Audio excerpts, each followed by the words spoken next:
Hey,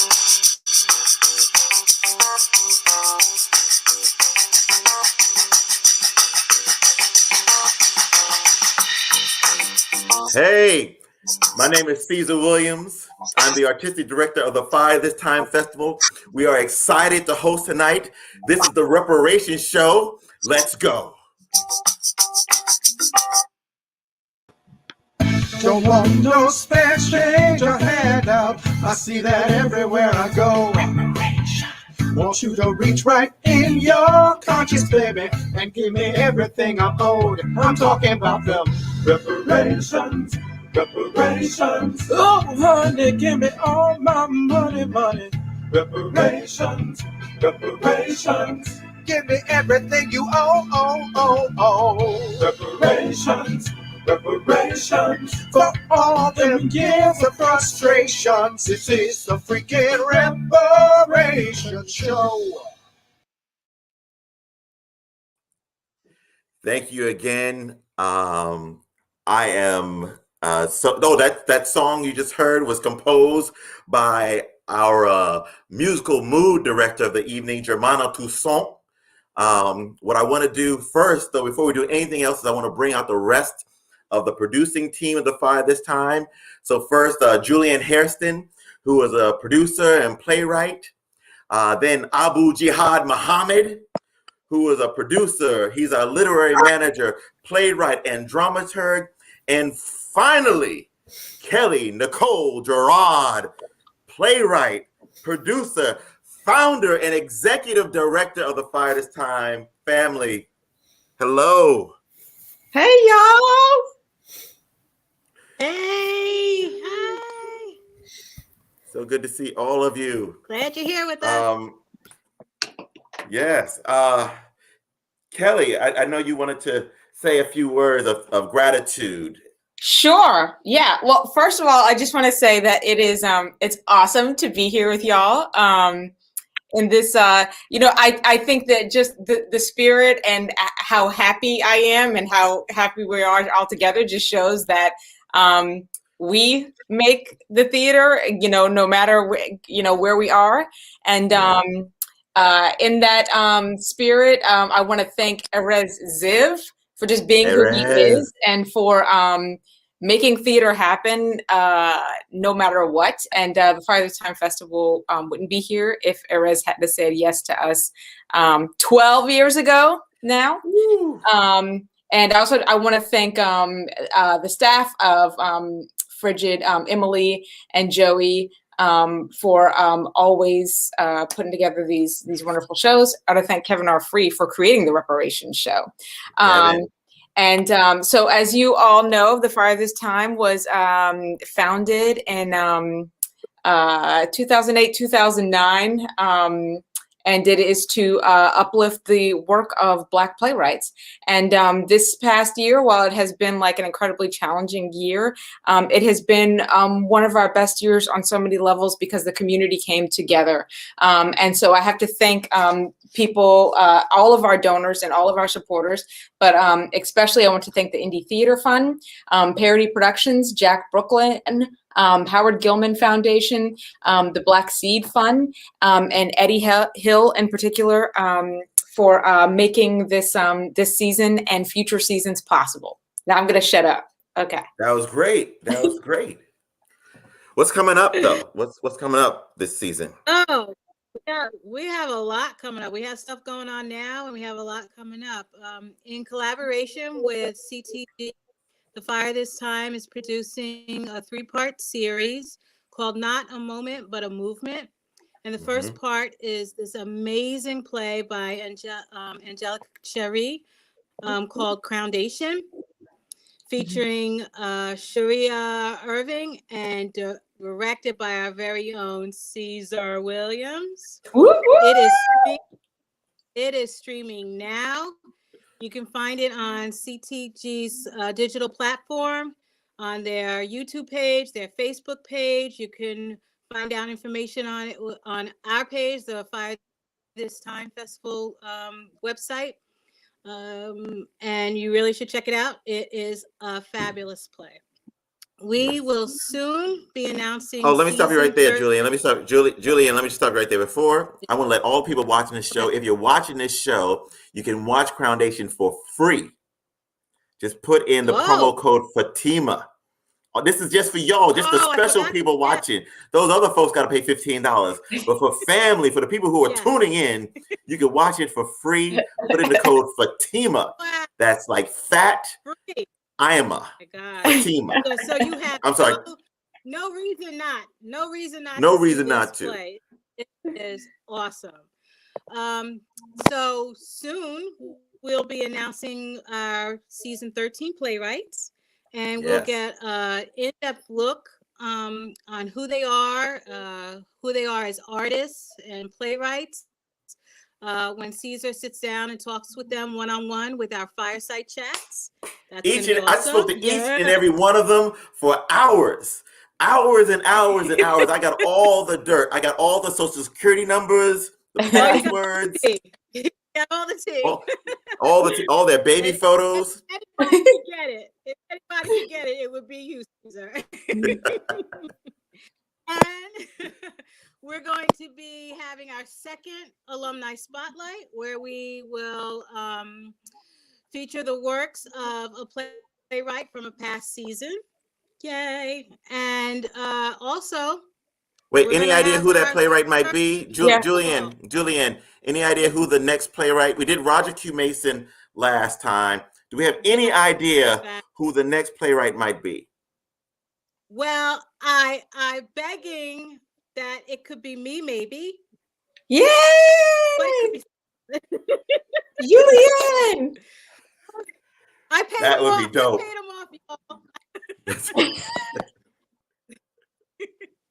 And we're really excited to get to our season 13 10-minute festival. It's going to be awesome. The plays are awesome, and we're just so excited to be part of the Reparations show. Yes, I yes, I yes. hope I got everything. I'm sure that things are moving so quickly. I'm sure we're going to be doing so much more stuff, because we're a That's what we community, do. and Yeah. and that's what we do. Yes. AJ, anything else going on in the community? Anything you want to share there? Yeah, so we have our community. There's over 70 over around 80 playwrights whose work has been presented over the past 11 seasons. Woo. And if you follow us on social media, you can keep up with what our community and our community of artists and the past playwrights are working on. We have Tracy Kanye Lee, who hosted an episode of the Reparations show last year. She has a play called Rabbit Summer, and there's going to be a free virtual This reading. Sunday. Say that again. This Sunday, right? This Sunday, and it stars Brittany Belazier, who's been in the Fire This Time Festival, 10-minute plays. Yeah, she stole a parking spot from me one time. We were looking for parking, and she jumped in front of me and took a parking spot. I want everyone to know that about Brittany. Brittany, okay. That's what you should know about her right there. I'm So sorry, keep Brittany going, AJ. So She be everybody has to stealing be parking careful. spots. She stole parking spots. So it stars Brittany Belazier, Nidra Solitaire, who's a longtime supporter of the Fire This Time Festival, and she's been in readings in the Fire This Time Festival. And also it stars William Watkins, who is a season 9 playwright. He's going to be acting in the reading, and it's this Sunday at 7 p.m. And you can go to our Facebook page to get the link to RSVP. And I also wanted to mention Daima Mubashir has Daima is presenting virtual short content through her ongoing project called Everyday Afro Play, which can be seen if she releases it on the 1st and the 15th of each month. And Daima created a code exclusively for the Fire This Time Festival community. So if you use the code when you RSVP, you're guaranteed to get a reservation. And you can go on our Facebook page to find out more details. And the discount code, the code that you can use to get guaranteed access to Everyday Afro Play, it's TFTTCOMM. So those are just a couple of the highlights that our alumni are working on. No, that's cool. That's cool. TFTTCOMM. Yes, yeah. I like that. Okay, we'll remember that. Well, thank you. And we have a great show tonight. We have Sharia Irving. We have Larry Powell. We have Khalil Kane. We have Chichi Anyanwu. We have who Cynthia Grace Robinson. How could I forget her? And but our musical director, our musical mood director for the evening is a season 1 playwright and one of the original members of the producing team. I want to bring Germano Toussaint on here real quick. That's all the music you hear tonight is by this this brother right here. Let's support him. He has an upcoming album coming out called, make sure I pronounce this correct because AJ and I were going back and forth on this. I said it's called Brown Liquor, Blessed Oil. Is that right? Brown Liquor and Blessed Oil. Blessed Oil. Okay, so AJ was right. Brown Liquor, Blessed Oil. That first track we heard when we came on was called Out Loud. That's from that upcoming album? Yeah. That's the instrument. That's the instrumental. It's gonna be slamming. It's gonna be slamming. But so that's it. Are we ready to get the show started? Yeah. All right, I'm gonna sit my black ass down. Get serious here. Here we go. There we go. All right. Let's see. I feel like I got. All right, cool. All right, good. All right. So my first guest is a playwright, screenwriter, producer, activist, all-around multi-hyphenate artist. Please welcome to the show the beautiful and talented Larry Powell. I love music. Oh, that's Germano. Larry, thank you so much for coming onto the show. Here we are in this virtual world, and it's been difficult for a lot of us, but I was really thinking that you're an artist who has long embraced this digital platform. You know, you were kind of ahead of the game, and I'm curious how that translated for you as an artist now that the whole theater world has kind of been forced to go digital.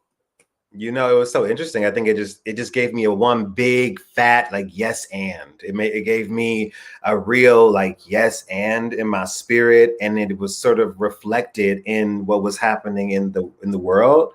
And so I just felt a real spirit of support, like literally, like, you know, tangible support, and also the sort of spiritual fortitude to really share my work. And also share like what I've been doing, sort of like, see y'all, I've been doing it.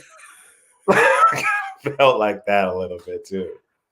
Oh, that's cool. Well, I know you have a project now called The Gaze, the Digital Experience, which is streaming. I think it started streaming yesterday. Yeah. It's free this weekend. Let's play a clip. Let's play the.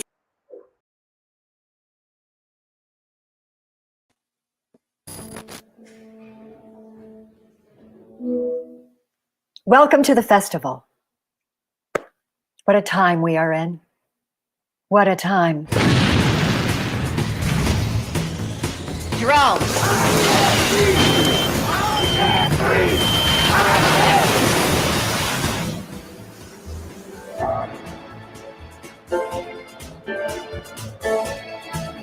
We saw no reason to stop the work just because we can't gather.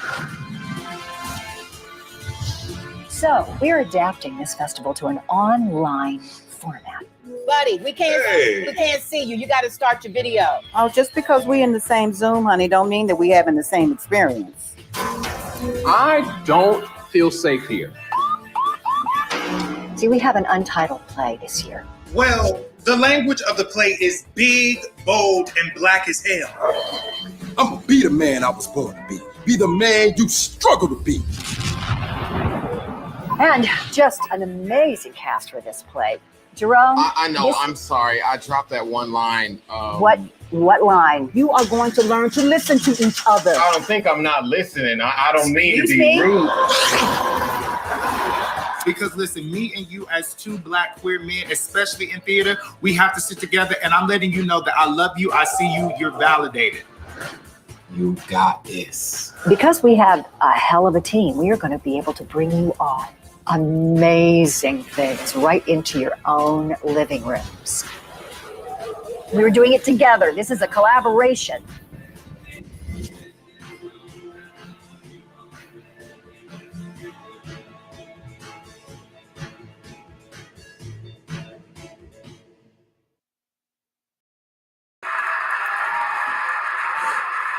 That is awesome. Thank you. So this is from your web series, correct? Yeah, I wrote a play called The Gaze. It's a trilogy of plays. The first play of it is called No Homo, which of course is like this slur that I don't really care for, but a lot of people use. But it's the name of the play within the play. In this play about creating Black queer works in traditionally white theater spaces. So I wrote a play about it in 2019, and it was speaking to all the shit that we were fighting about and talking about online and in the world. And so I made a new media series / web series out of the play last summer. It was one of the first like SAG cleared projects. And I did it with Tell Me a Story Productions, which is a production company founded and ran by my sister, Angelica Robinson, Black woman. And it is just, we just came together and we did it. And then I put it all together and made this digiplay experience that you could really watch it as if you're watching my play. And that's streaming now at Center Theater Group. That is incredible. So we met in New York, but I know you've been out in LA. I know you moved back to the neighborhood where you grew up. What has that been like during this pandemic and shutdown? You know, it was so funny because I wanted to live like downtown LA. Like I wanted to live like in a loft and like, you know what I mean? And somehow Spirit put me back in my neighborhood. And I am so thankful because I would not have wanted to be anywhere else throughout this incredible time that we are all in. So it's been dope. It's been able to help me remember who I am. Yes. It's helpful to understand what kind of art I really love. Like as I move out of the decentralization of this white gaze in my work, and I really was in that, and coming back into like this reclamation of my Black imagination, as I call it, it's been really just very, very convenient that I'm doing it here in Leimert Park, which is Black as fuck. The Reparations show, but I'm so happy to be here. That's cool. So I know from many times of you and I sitting in a theater talking about gospel music and all the other stuff that you're a church kid. I mean, what was it like growing up as a church kid in like South Central LA? It was like, when you're in it, like you don't know what's happening. Yes. But it wasn't until like I went to like starting when I was like 12, I was the only Black kid at a predominantly Jewish private school. So I went from like being in public school and then being from 12 to like 17, from 7th to 12th grade, and then going to Carnegie Mellon in Pittsburgh. It wasn't until I was in these other environments where I was like, whoa, these people don't know who Kurt Franklin is. I'm like, don't give me a man. And they're like, what is that? Oh my God, what's they're that? Like L'Chaim? Yeah, exactly. And I'm just like, whoa. So, but being in it, again, like being in it, I just, I deal with a lot of, church hurt, having to unpack a lot of that stuff. But there's a lot of beauty in just knowing that I could, I know the word. It's like in my DNA. Like you can come and like get an IV bag of the word from my veins. But it's beautiful for me to understand it as a Black queer artist, right, in 2021, and understand how my grandmother's prayers and my great-grandparents' prayers, how they can translate into my now experience, and we can pray together, through the practice and the re-understanding of the Black church. And like James Baldwin says, what we did with Jesus, they had no idea what's going to happen. And so exactly right. I mean, I feel like I've had a chance to watch you blossom as an individual and as an artist. I remember my wife Cynthia saw you in a play. I think it was Flower Thief. I don't know why. It was something at the Fire this time. And she came racing home talking about this wonderful actor she had seen in this play. And it was Larry Powell. And I just was like, from that point forward, watching. And as I was preparing for this interview, I was just looking at all the stuff. And we've been going back and forth, Kelly, AJ, Julian, and I, on which artist has had the most projects with the Fire this time. And it's either you, Lisa Strum, or Takara Cash. We cannot decide. Of course, those are my sisters. Exactly. But I want to do a pop quiz, and I have AJ Muhammad on the thing. He'll tell if we're right or not. Can you name every project you've done with the Fire this time as either an actor, writer, director, any of the above, any and all of the above? First of all, I love the Fire This Time Festival. I would not be here but for the Fire This Time Festival, like truly. Oh my God. So the first thing that I did at the Fire This Time Festival was a 10-minute play written by Jocelyn Bio, in which she wrote like her first monologue and all types of things. And it was about the four women off the Nina Simone song. Mm-hmm. The four women. It was with Pernell Walker, Michelle Wilson, Mackenzie Fry, me, wow. And directed by Nicole Wilson. Yeah. And the next thing I think I did was The Secret Sad Life of Steve Urkel. I love that. That was with Takara. I think Takara was with Takara as my Laura Winslow, written by Eric Lockley, directed by Jonathan McCrory. And then actually, I think really I did one of the first full-length things with production of Pia Wilson's The Flower Thief upstairs at the Red Room. The Flower Thief was incredible because I had like 10 days to learn it, and it was so much material because an actor fell out, and it was so scary. But it was like my first time doing a show in New York City. It was actually my first performance debut in New York City, right there on East 4th Street. And then I also did Josh Wilder's play Gravity, directed by L. Douglas and opposite Sekou. And then I had my writing premiere, a short play called Easy to Fall in Love, directed by Tanya Pinkins and TJ Weaver, and it starred Jaquay Lamar Thomas and Brian D. Coates. And then I went on and did the full-length version of that play, which was called Daddy Issue at the time, which is now called Nightcap, and it was directed by Chris Betts, and it had Terrence Riggins and C. Kelly Wright and Jonathan Burke in it. Yes. Oh, AJ, did Larry miss anything? AJ. Oh my gosh! Did Larry miss anything? Okay, I think AJ's saying you got all of them in there. So on that, you are the winner. We love you so much, Larry. Thank you so much for coming on the show. Everyone, you can catch The Gaze, the DigiPlay Experience at centertheatergroup.org. Larry Powell, everyone. Thank you. I love y'all.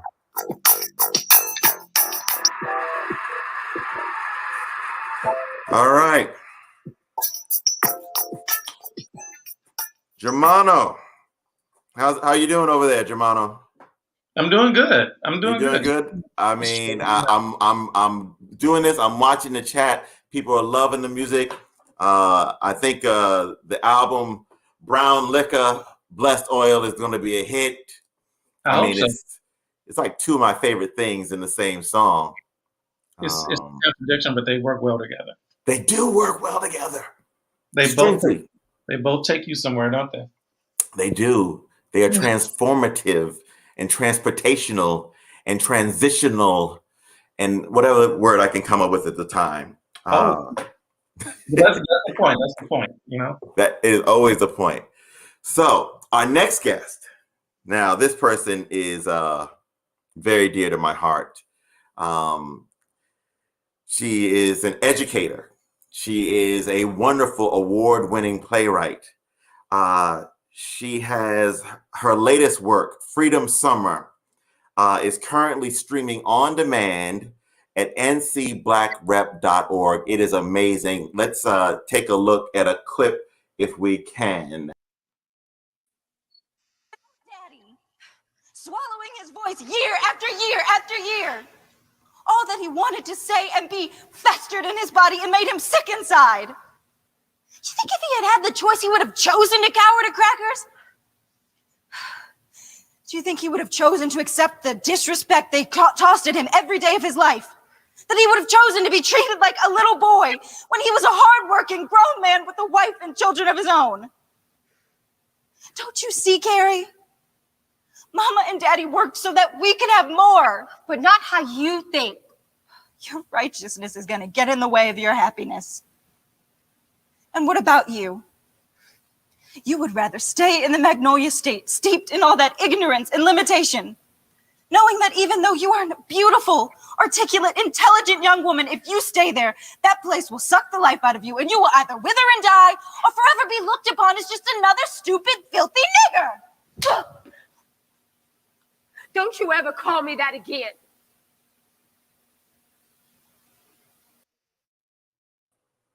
Wow, wow. Everyone, please welcome to the show, Cynthia Grace Robinson. Everybody swinging, dancing to the music. Cynthia, welcome to the show. Thank you for having me. Oh, I mean, I have seen Freedom Summer several times, I will admit, and every time I see it, I am just amazed by your talent and your ability to tell these complex stories that force the audience to, to keep two different thoughts in our heads at the same time. Because I think a lot of times we become so myopic, but you actually have a piece where you have two characters that are looking at freedom from a completely different perspective, and yet I could see both stories. Both stories are justified. You kind of have these characters that are looking at different ways of identifying themselves, and yet I could see both of their positions. And so, brava for a job well done. Thank you. I'm glad you were able to experience it that way, because that was the intention. Oh, that's wonderful. I don't think I've ever had a chance to ask you this question before, but how did you become an artist? Do you mind sharing that story? I don't know that it was one story about how I became an artist. I mean, I kind of think about myself, and I've been thinking about this a lot lately, about when I was aware of myself as a creative person, as a creative being. And I really can't pinpoint when that happened. I think I've always been that. I've always been a writer from the time I can remember writing. And I do come from two creative people. So I think that it was always in me to become an artist, and to be an artist, and so, or to be artistic. But if you're asking me officially, like when I came out as an artist to the world, yes, I would say that happened maybe in 2004, when I had my first production. That's probably when I was able to say out loud that I was an artist. And even then I was sort of reticent about saying it. I always tell the funny story that about how when I had my first major production in Boston, the thing is up, it's there are playbills, tickets, people on the stage. And afterwards someone asked me, are you the playwright? And I said, no, I'm the person who wrote the play. Because it's I remember that. So scary to say I was the playwright, because in my mind, a playwright was something other than what I thought I was at that moment. Yeah. I also think your voice as a playwright, from all the time that I've known you, has been very specific. Like, you've always been someone who tells female-driven stories, and usually about how a Black woman or a person of color has overcome some obstacle, and managed to succeed and just overcome it, which I think is wonderful. But at the same time, we do have this strong Black woman trope out there in society that unfortunately has led to the adultification of Black girls, where the fact that they're strong, they don't get a chance to make mistakes. When they make a mistake, they're overly penalized. We hear stories about it all the time. How do you, as a playwright, navigate that or balance that? Well, it's quite easy to navigate that because I am a Black woman. And I know that even when I'm being strong to the outside world, I am struggling or I am being vulnerable. I'm many things. And so I'm really not afraid of that, because I think that women can be different things. All people can be different things at different times, at different moment to moment. So even when a Black woman is being strong in the story, I think the thing for me is to tell the story of, when you pull back the curtain, what else is going on. Mm-hmm. And in terms of how, if she overcomes the obstacle, it's not about whether or not she overcomes the obstacle. It's how she goes about overcoming the obstacle. I mean, a play is about a story about a journey. And so I hope that within that journey, we see flaws, we see cracks, we see a person that is not always strong. We see a person that in their vulnerability, there's a strength. So for me, when I think about my work, I try to tap into the fact that it's in our weakest moments, or when we're vulnerable, or when we're soft, that we are strong. And I think that is true, and more true about everyone. Also, I'm very inspired to tell stories about people who overcome obstacles, because I am just so amazed at what the human spirit can endure. And so it's really, for me, the story is about the going through. It's not really the end point. Yeah. I think I've heard you say this several times, that vulnerability is strength. Yes. And it's how I raise my children, how we've raised our daughters into young women, that, it's this interesting balance, right? You have to be open, but you also have to maintain your boundaries. And it's a tightrope, but it can be done.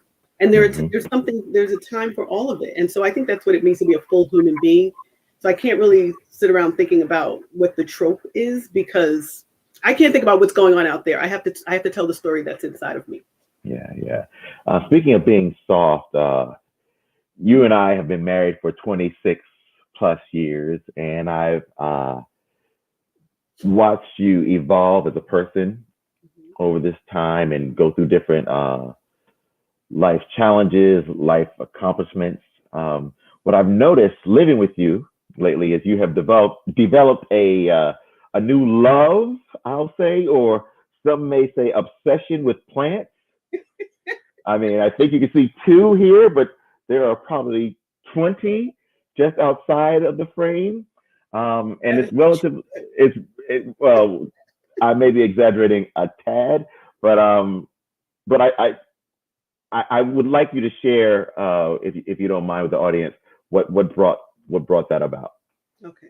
Well, first of all, I wanted to shout out to my girl Camille, otherwise known as Plant Blurred, founder of Black People with Plants, because I think it's such an important thing for people to know about Black people, that we care for things, and that, well, we know this about ourselves, to affirm that we care for things, that this is a part of our self-care and healing. So that plants are, in my mind, like their own special elevated thing to be involved with. But prior to that, my mom, I grew up with a mother who just had the greenest thumb I ever seen. I mean, like, she could grow anything out of anything. She could put something in a jar, and then it would, in my mind, it magically became a plant, or magically became something beautiful. And she had a wonderful eye, and she had a wonderful way of making a house a home. And I don't mean to be speaking about her in the past tense. She's still with us, but she is ill, and she is no longer doing that. And for me, that's really where it started. I when I was growing up, I never thought I could grow anything. And even when I moved out of my parents' home, I had plants that I would, as regularly kill. It was sort of like I couldn't seem to keep things alive. But as of late, what I would say in last year, when I unfortunately had to unpack my mother's home and she was no longer going to be living in her apartment, I acquired some of her plants. Now, I had my own plants that I was sort of struggling with, but then she had these beautiful plants that needed more care, And I think that's when I rose to the occasion, honestly. And now, as you know, I do this really I found a new appreciation. I see why she was so passionate about it. Not just that they're beautiful, but they bring me so much peace, and they're, you know, it makes me feel warm inside, but most of all, it makes me feel connected to my mother. And so I don't have a fear anymore about repotting. I had a repotting phobia, and like taking plants or a plant that's a little bit more exotic. I don't have that fear anymore because it's just a way for me to connect with my mother, and I know that she would want me to be doing this. Even when I'm talking to the plants, you don't hear me talk to the plants, but when I'm talking, I do actually hear you talking to the plant. I'm thinking about my mom, so it's just a way of connection with my mom. And there's another way that she was a creative person also.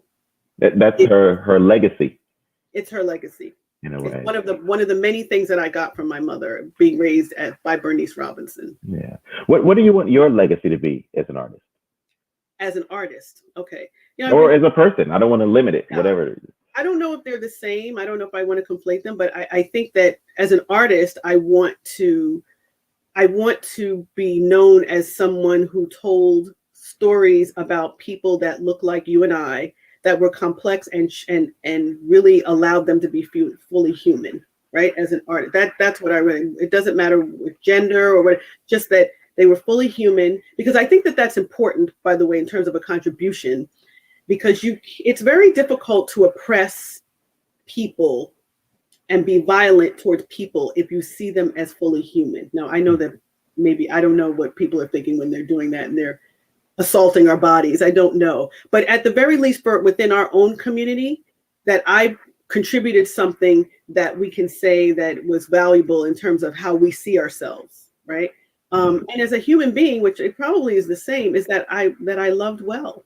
And I loved well, and that, and that I cared, and that everybody who knew me, really knew me, really felt seen and knew how I felt about them, and but I think that it all boils down to love. How do you love? Yeah, well, I could say that you have loved me well. Thank you so very much. And I just want to thank you again for coming on the show. Everyone, you have until February 28th to catch Freedom Summer. Go to ncblackrep.org for tickets. Do not miss it. Cynthia Robinson, everyone. Thank you so much. Oh, and are you home for dinner? It's a long commute, but I'll try to make it. Okay.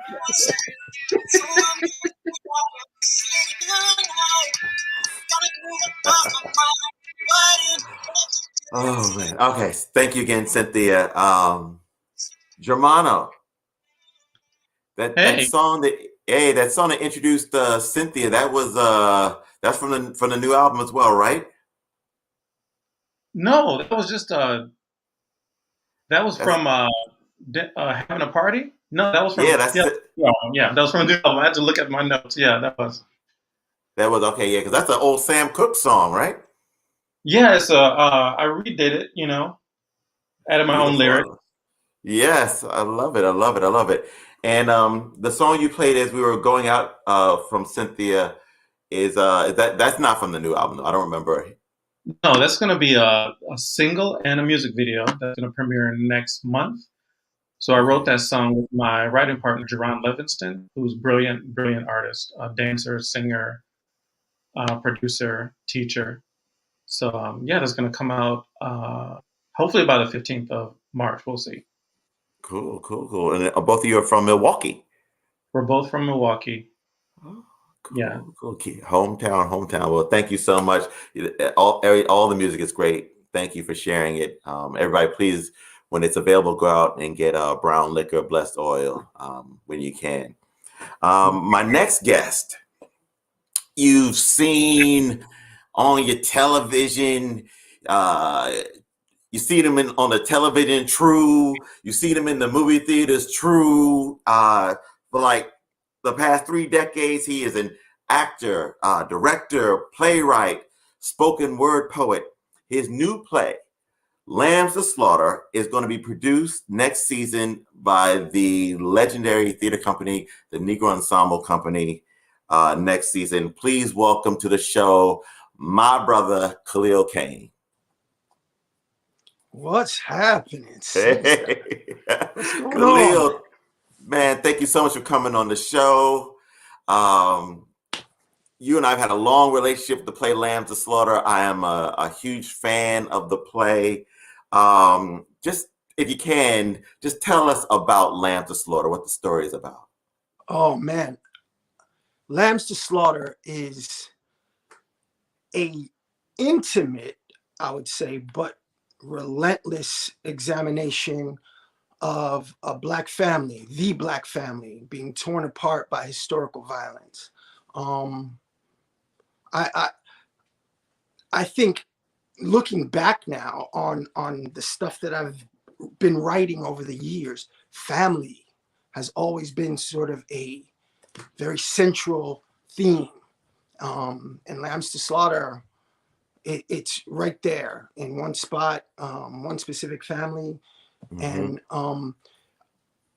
personally, I think it's something that I needed to get out of my system, just to be healthy, having been sort of engulfed consciously and unconsciously by the violence of America. Yeah. My family specifically, I know there were decisions made, things that happened, things that had to be navigated. And a lot of times we think it's us and it's personal and it's just our home, but it's not. And to sort of understand where that's coming from and why we're behaving the way we are sometimes can help us navigate moving forward. And my hope is that when an audience gets invited into this discussion,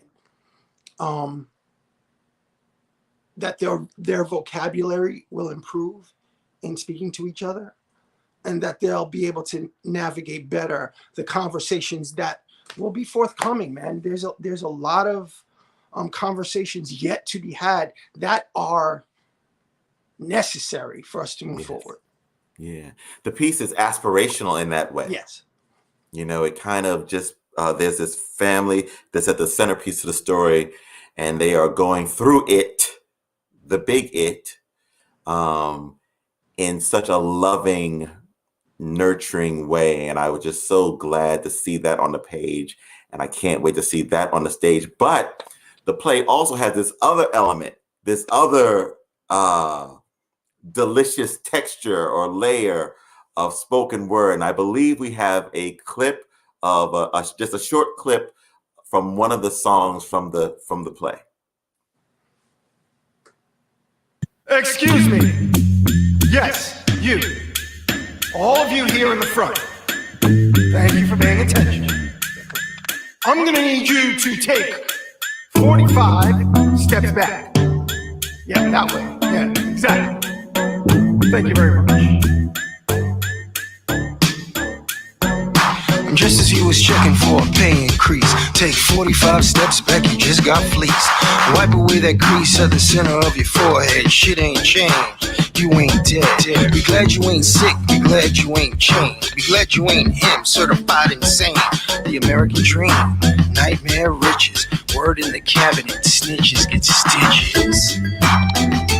45, land of the free, home of the brave, uninsured, unprotected, slave to the grave. A patriot who fights so we can all be safe, then puts a bullet in my back cause I won't behave. All this distraction, I need to be free. Got sent to Puerto Rico with no ID. Hands in the air, oh say can you see? Hands in the air, oh say can you see? Grab the pussy and ran, let's all take a knee.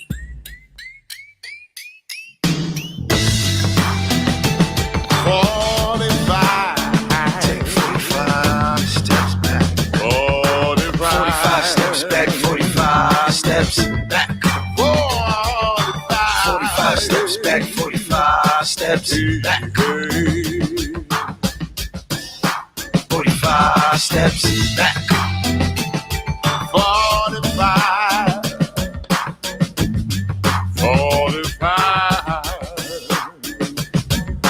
Put it in your back, y'all. 45.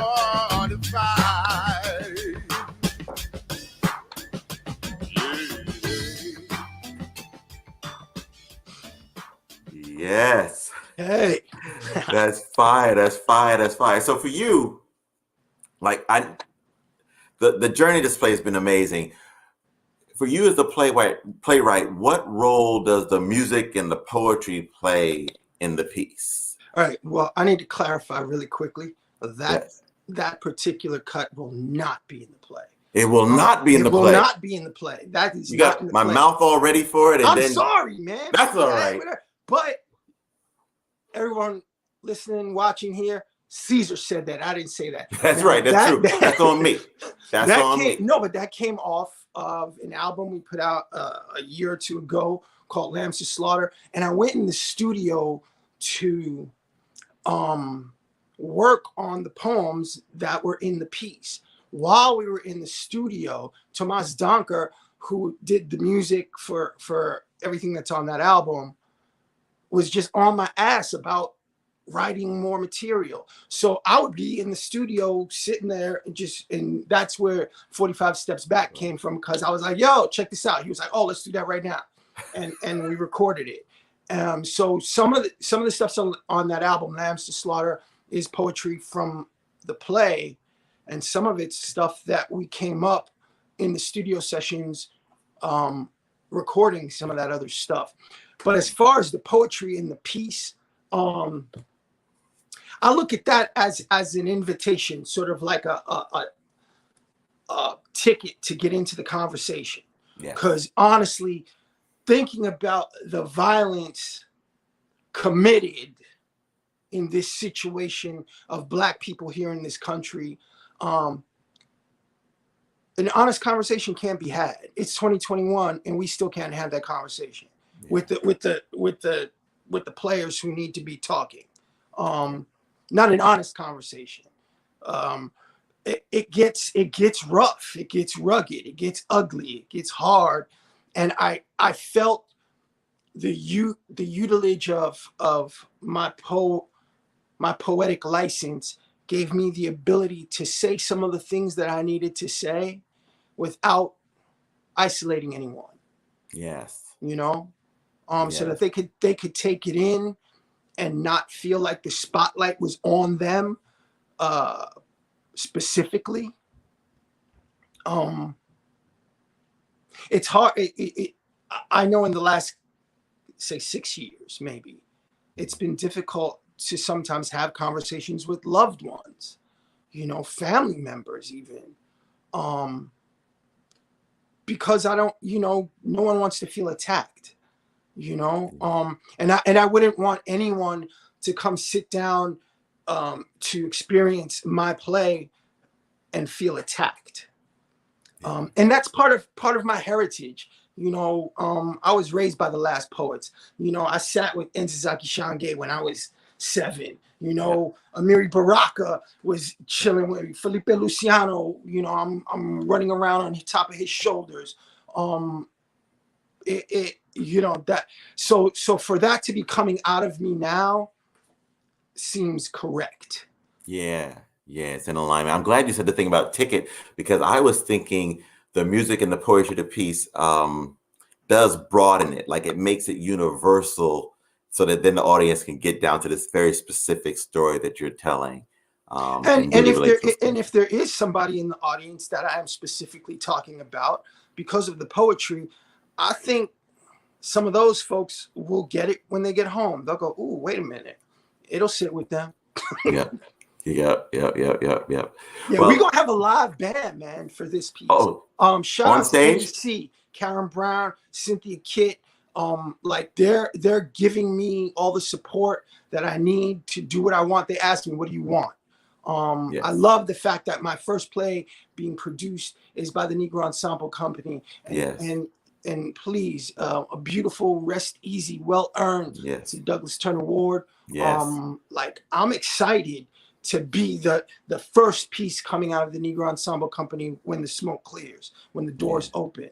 And they've invested funds so that I could workshop my piece while we're here where we're at. We've workshopped the poetry. We've already done a workshop recently, a week ago, for the text. AJ Muhammad is my dramaturg, as a matter of fact. Abu Jihad. Yes, my brother. And you know, this circle is a beautiful one, man. For every young artist out there, every young actor, black playwright, spoken word artist, light designer, costumes, whatever. I mean, Fire This Time Festival is exactly that, fire. Because, I mean, your beautiful wife, Cynthia, has supported my work. You personally have supported my work. AJ, I mean, not only that, we all have doubts at times. I started out as an actor, so transitioning into becoming a playwright, to have the Fire This Time Festival there to nurture me and say, yes, bro, please do that.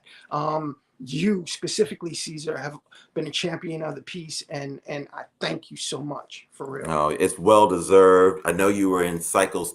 AJ will correct me. I think you were in cycles 2 and 3 of the New Works Lab, or 1 and 2, and it is just so well deserved. Thank you so much for coming on the show. You're welcome. I believe we have another one of your pieces that we're going to play later on. So thank you so much, Khalil Kane, everybody. Thank you. Thank you.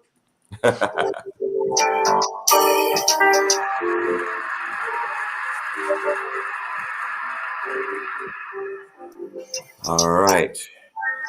Our next guest is an activist, a painter, an entrepreneur, and my absolute favorite actor in the world. Let's take a look at just a clip of her work.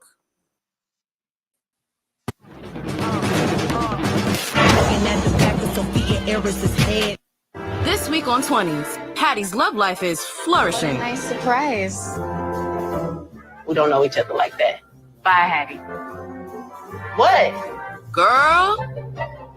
Nerd zaddy for real. Like, yes, Lord. And he's tender and affectionate and funny, and he throws down in the kitchen. We haven't been in the bedroom yet. I'm pacing myself, but I can tell he's got that good. You know? When a man holds you in a certain way, and to be continued. Can I help you? Just looking for a job. You sure? I see a fat boy in a suit too small. Got nothing left to lose. Everybody here looks so peaceful. It's because they settled their problems in that ring. As long as you got that fire inside of you, it's never too late. Push. Don't stop. Champion of the world, Bobcat Moretti.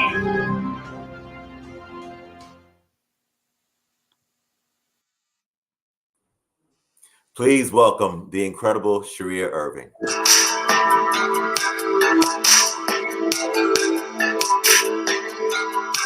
Hi. Hey, thank you so much for coming on the show. My goodness, you've been busy. You got 20s, you got Crownation, you have the new movie Bobcat Moretti coming out. I mean, what in the world was your 2020 like?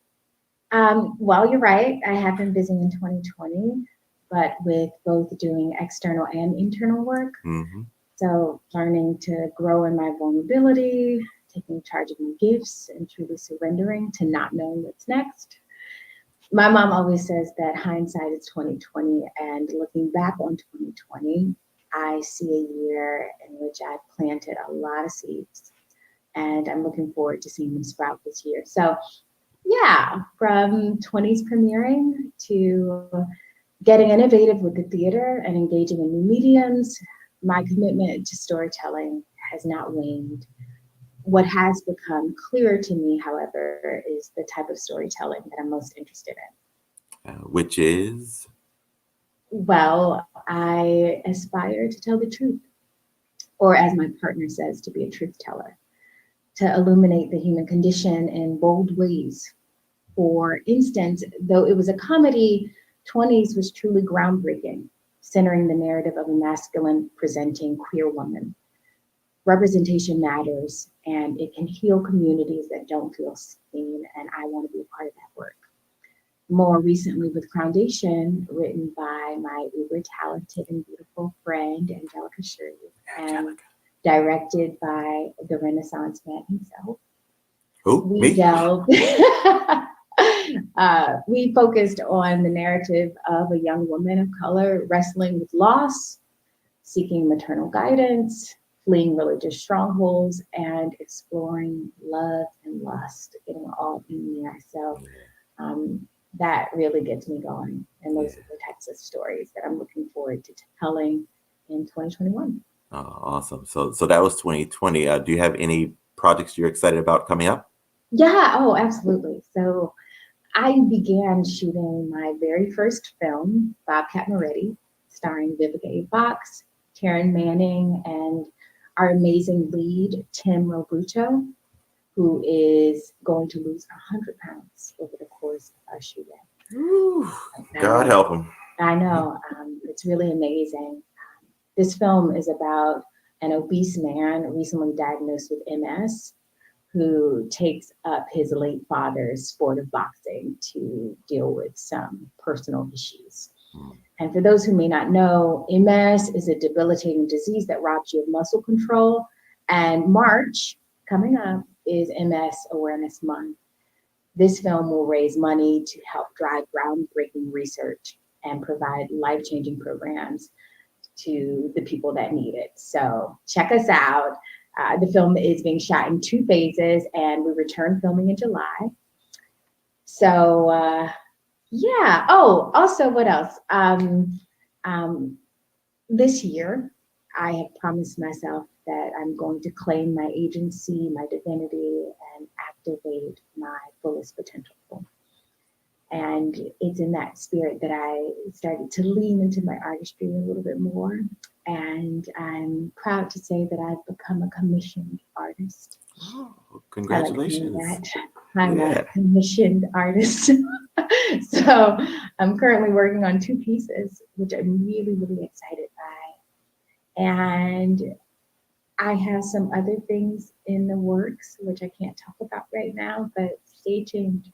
No, I'm that's excited.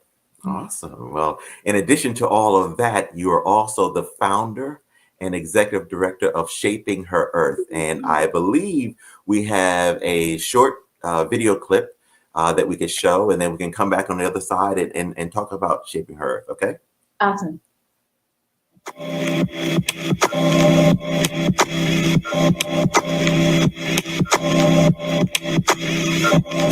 She is Shaping Her Earth, an institution created to support, empower, and enlighten young women of color. Our mission is to equip these young women with the tools to claim their space, uplift their communities, grow their talents, and use their voices to affect positive change in their lives and the lives of others. We do this through mentorship, scholarship, leadership, and sisterhood. I'm of the belief that every girl has valuable strengths and real influence to improve the world around us. However, not every girl is given their fair shot to activate her limitless potential. This is especially true for Black and Brown girls. At our core, we center the voices of young women of color, confront the routine and often ignored victimization, exploitation, and discrimination that occur in their lives, and we critically respond to interrupt the systemic oppression that they Wow, that's amazing. I'm always so impressed when I see people who, despite all the things that all of us have going on in our own lives, still find the space within themselves to support others. Why did you create She? Well, for so many reasons. For those who might not know, I am a tenured teacher in the New York City Department of Education. I was a 6th grade special education teacher in the South Bronx. And it was there that I found my passion for wanting to help young women of color. On a larger scale, while there has been significant progress among this demographic in recent years, from gaining unprecedented access to the highest position in American government, VP Harris, shout out, to the tremendous growth in the numbers of businesses owned by Black and Latino women. There is a persistent gap in opportunity and structural barriers for young Black and Brown girls. Young women of color are uniquely positioned at the intersections of systems of power, And as a result, young women Black and brown girls from marginalized communities are at risk of falling between the cracks. For example, Black girls are suspended from schools at a disproportionate rate due to this thing called adultification. Then you have Black and Latina teen girls also remain more than twice as likely as white girls to become pregnant, teens. Black and brown girls in the US are uniquely affected by poverty, high-risk communities, and face stunning exposure to violence, victimization, and sexual assault. Shaping Her Earth works to empower, guide, and curate safe spaces for this demographic as they enter high school and matriculate college. She focuses on dismantling structural barriers in our programs and in our practices. So our mission is to equip young women of color with the tools to claim space, uplift their communities, grow their talents, and use their voices to affect positive change in their lives and the lives of others. So we have a lot of different programs. We have 2 mentorship programs to empower young women. We have a college to high school program called Sister to Sister, and it features an 8-week mentorship program where our she leaders on the collegiate level help guide young high schoolers within their communities. And then we have a professional to college mentorship program. Right now, we're piloting it at USC. It's a 6-month program where college students are paired with a professional woman of color in their field of interest. And both programs offer one-to-one mentoring, self-esteem building, wellness, career planning, financial literacy, all of that stuff.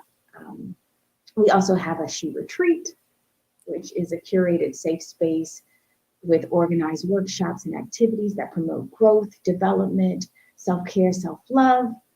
And we also award scholarships and internships to deserving she leaders. So there's a lot in there. I consider us an institution, and it's just my way of doing my part to give back to women that look like me. Wow. So how can people support She? Oh, so many ways. Well, first, now more than ever, young women need guidance and motivation. So we are expanding our mentorship program to a virtual format to accommodate for this pandemic. So we're building a database. So if you would like to be a mentor, or if you'd like to be a mentee, go to our website, get involved, and join our database for our 2022 class. The website is www.shapingherearth.com. And also, as Coming to America says, we love the kind of money that jingles, but we prefer the kind that folds. Yes, so, Lord. So donate also so that we can continue our scholarship program and give financial opportunity to these young women as well. Wonderful, wonderful. Well, thank you so much for coming on the show, Sharia. You honor me, you honor us. Everybody, you can catch Sharia in Crownation by going to firethistimefestival.com. And please support Shaping Her Earth by going to www.shapingherearth.com. Sharia Irving, everybody. Thank you so much for having me.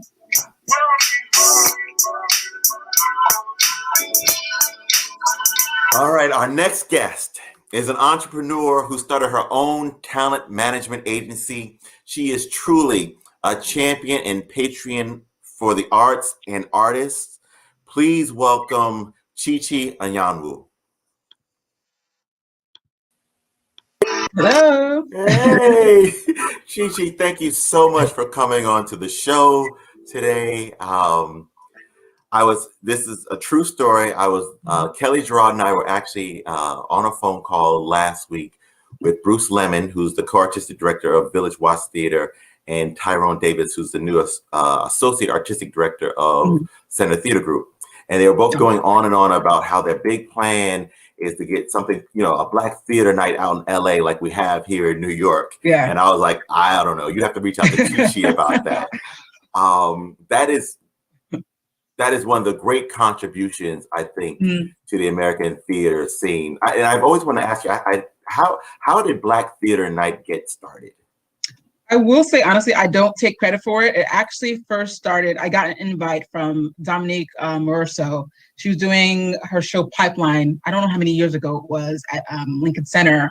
And it said it was like a Black artist night. And I remember going to Lincoln Center. I'm not sure if you've been to Lincoln Center a couple of times. It's not the most diverse audience. No. Every time I go to see a Lincoln Center show, I'm just like, I can count how many people in my hand in terms of like people of color in the audience. And when I went to the Black Artist Night that Dominique hosted, it was literally like 80% Black. It was crazy too, because it was this fascinating to see a Black show and to feel like absolutely free to be loud, to like respond back, to act anyhow, as opposed to when you normally see theater and, theater, you can be a bit more reserved sometimes if you're one of only few Black people in the audience, right? It's almost like you can't actually even fully respond the way they want to because someone might shush you, right? If you're laughing too loud. So that experience was incredible. And I actually started after that experience, I'm just like, let me anytime I see a show, I was like, let me just invite like 15, 20 of my friends and let's actually just go as a group to see Black theater. And then after a while, I had a friend who worked at the Public Theater and Marketing. She's like, hey, who did you invite to this? Like, oh, just invite some of my artist friends. We just went to go see the show. Like, you guys are great audience members. It's like, well, let me know if you ever want to like come back as a group and we'll discount you, or bring more people. So it kind of started in terms of like me just kind of getting my friends together because like we just wanted to enjoy theater together.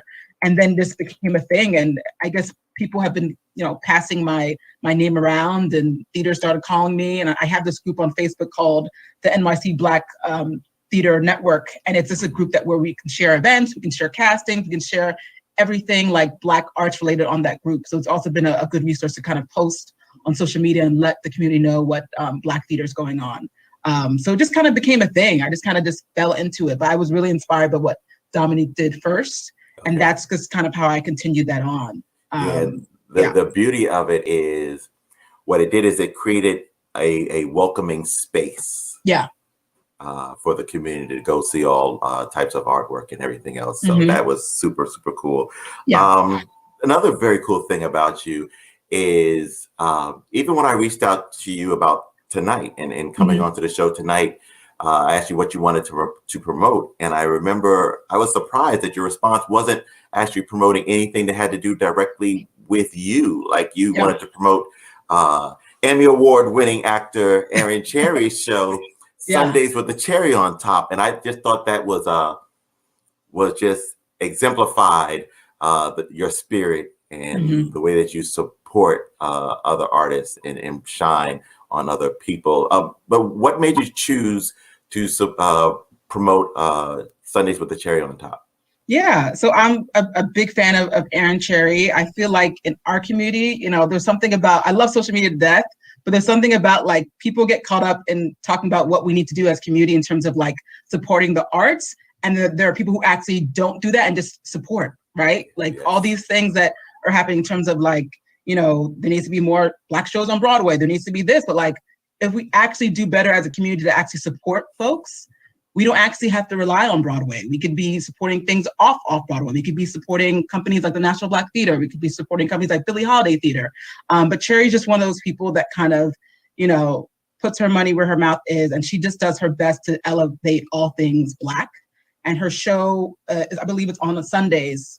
I forgot the time, but she has a YouTube channel and then she streams live on Facebook. So she basically celebrates different people in the Black artist community. I think last week she had Steve Broadnex, and I forgot who she has this week, but she's just someone who always highlights everything Black theater. And I just kind of wanted to call her out because I think she's someone that like, she's one of those people that I think doesn't get that much praise, but I see all the work that she does. And I just wanted to make sure I celebrate her and know that like, I appreciate everything she does. And I'm hoping that the community also stands behind her and supports her show and supports what she does too. Yes. You know what? Yeah. Let's show a quick clip from this past week's show so that everybody knows what we're talking about. Let's give our love to Danielle. Let's say goodbye to her, and let's give her some love and just look, I'm gonna bring you back definitely, because especially when Ghost comes out, you got to come back and talk about that. Yes. Okay. Yes. Yeah, guys, thank you so much for sticking with me. I know normally these are like in and out, 30 minutes, 40, but sometimes you get that guest and they just take you on a ride, and sometimes you have to go with it. And she just drops so many great gems and just so much laughter, like belly laughs, which I feel like we all need. So listen, before we go, I just want to let you know about my next week's guest. Next week, I'm going to have David Crownson on. And for you guys who don't know who he is, he's an actor, writer, and comic book creator. Well, yeah, I see what you're talking about. I mean, Cherry's energy is so amazing. And it's kind of like, I was actually watching an interview Cherry was in, and the interviewer said this about the same thing you're saying. We have to start to support people who are supporting the community, and that's what you do. That's what Cherry does, and I think it's just so wonderful and so beautiful. Shifting topics a little bit. I did want to kind of ask you. I know you and I had ran into each other. Maybe it was 2 years ago now at Jonathan McCrory production at NYU. He had directed a play. Yeah. And I remember we were sitting next to each other. I remember just before the show started, you whispered over to me, "Hey, I'm having a karaoke party this Friday." And it has gotten around the community that you have an obsession with karaoke. How are you handling the fact that karaoke bars have been closed down? It's really hard. I found a really good therapist during this time because karaoke was my therapy. Damn it. It was my therapy during, the stressful time. But therapy has been helping me. But I will say there's this app called Clubhouse. So it's also like you find things that kind of distract you from like what's going on. But I'm obsessed. I've always been obsessed with karaoke actually. Because I also did a lot of musical theater growing up. I did like community theater, and I love to sing. I'm not a singer, but I can hold a note. Yes. But I love to sing. So I feel like karaoke is my way to kind of like, almost like pretend like I'm a rock star for a few minutes. Yes. So yeah, it's always a good time. But I can't wait for them to come back. Maybe they'll start doing like maybe outdoor karaoke bars. Can they just do that and do social distancing? That seems simple enough. We should pull that off. We'll see what happens, or maybe I'll coordinate. So when it's safe, maybe I'll coordinate like an outdoor karaoke experience. Well, I just got to figure out where to plug in the machine. That's right, a generator. We got to figure that out. Well, you know what? Call me. I know some people will figure it out. But I just want to thank you again, Chi-Chi, for coming on to the show. Everyone, you can support Sundays with a Cherry on Top. It has a YouTube channel. It's on IG and it's on Twitter. They now have a Twitter channel as well starting this year. So everyone, please give it up for Chi-Chi. Bye-bye. Oh, thanks for having me. My pleasure. Once again, Khalil Kane.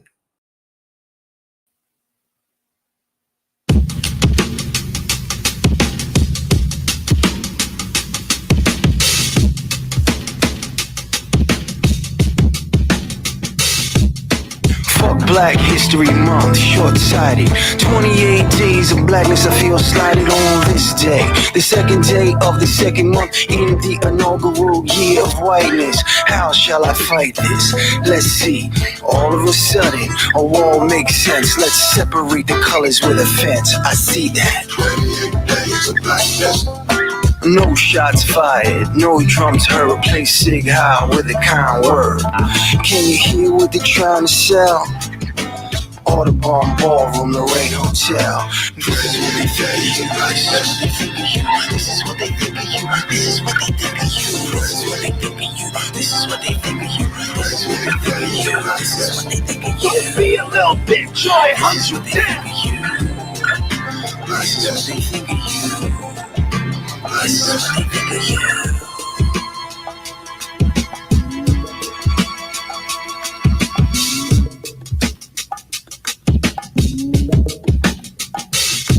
Did you see Obama pop locking on the A-train? Fox News got us insane in the membrane. You ain't gonna make a profit, your crown don't shine, cause you don't know how to rock it. You can't just say what you wanna say. You can't just do what you wanna do. My civil rights held in a holding cell by the red, the white, and the blue. This is what they think of you. This is what they think of you. This is what they think of you. This is what they think of you. Don't be a little bitch, or they hunt you down. This is what they think of you. This is what they think of you. This is what they think of you. This is what they think of you. This is what they think of you. This is what they think of you. This is what they think of you. This is what they think of you. This is what they think of you. This is what they think of you. This is what they think of you. Electric boogaloo, braid your hair like a Zulu. Cause what I say is true. What you gonna do when they come for you? They hate your grandmama and they hate you too. So go gorilla on their ass in month 2. Go gorilla on their ass in month 2. No shots fired, no drums heard. Replace Sig Heil with a kind word. Can you hear what they trying to sell? Audubon Ballroom, Lorraine Hotel. Audubon Ballroom, Lorraine Hotel. This is what they think of you. This is what they think of you. This is what they think of you. This is what they think of you. Don't be a little bitch or they hunt you down.